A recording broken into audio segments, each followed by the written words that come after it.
الله تعالی گفت که فی بیوت اذن الله ان ترفع ويذكر فيها اسمه يسبح له فيها بالغدو والآصال رجال لا تلهيهم تجارة ولا بيع عن ذكر الله وإقام الصلاة وإيتاء الزكاة يخافون يوما تتقلب فيه القلوب والأبصار ليجزيهم الله أحسن ما عملوا ويزيدهم من فضله والله يرزق من يشاء بغیر حساب.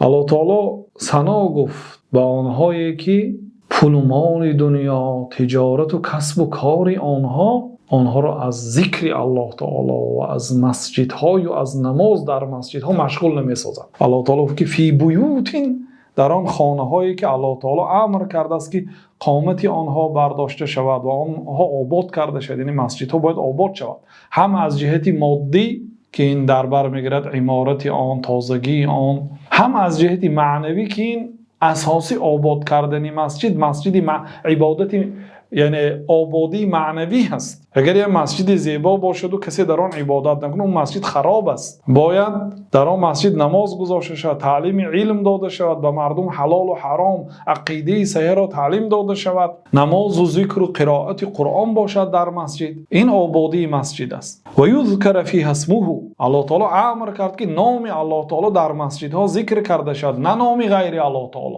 یسبح له فیها، بعد از آن تعریف کرد در مسجدها الله تعالی را پاک می شمارند. سحری و بیگاهی یه مردهایی که آنها را نه تجارت نه خرید و فروش از ذکر الله تعالی مشغول نمی سازند. و اقام الصلاه، برپا داشتن نماز، یعنی تجارت آنها را از برپا داشتن نماز مشغول نمی کند. و ایتاء الزکات، و دادن زکات. بله تجارت دارند، مشغولیت با دنیا دارند، ولی زکاتشان ها میدهند.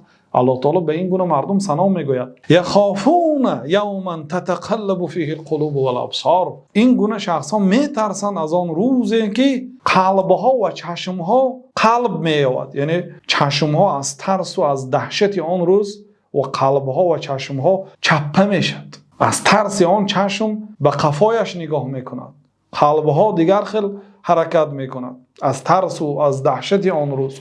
بعد از آن الله تعالی گفت که لیجزیهم الله احسن ما عملوا، یعنی این آدم ها در وقت نماز خرید و فروش را یک سو میگذارند، کارهای دنیا را یک سو میگذارند، شتاب به مسجد میکنند. الله تعالی برای اینها جزای مکافات بهترین میدهد به این عملی که کردن. و یزیدهم من فضله، با از فضل خودش، از داد خودش الله تعالی اضافگی میدهد برای آنها. والله یرزق من یشاء بغیر حساب، الله تعالی به کسی خواهد به حساب و کتاب رزق میدهد.